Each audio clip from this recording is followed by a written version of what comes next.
for the advancing of his kingdom.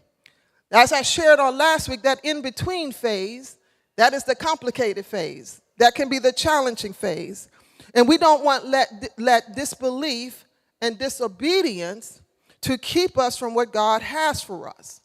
Because one of the biggest enemies that we run into when we are moving into something and moving into a place where we feel God is moving us and directing us is that he will use doubt, he will use anger, he will use fear, he will use betrayal, and he will use pride to nullify the promise that God has for you.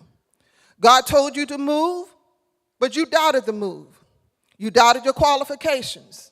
You doubted the available resources. You doubted that God could take the impossible and make it possible.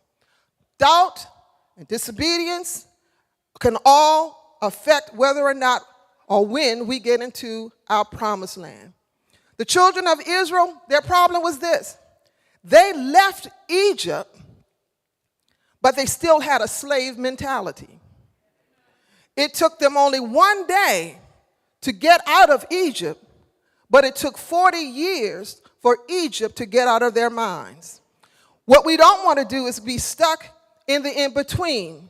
We don't want to be stuck in a place because we don't trust God, that we don't believe that he can provide for us and do what is necessary for us in order for us to prosper in the place where he is appointing us.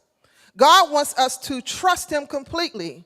He wants us to really put all our all into where he wants us to go and for us to trust and to believe that he will get us to our appointed destination.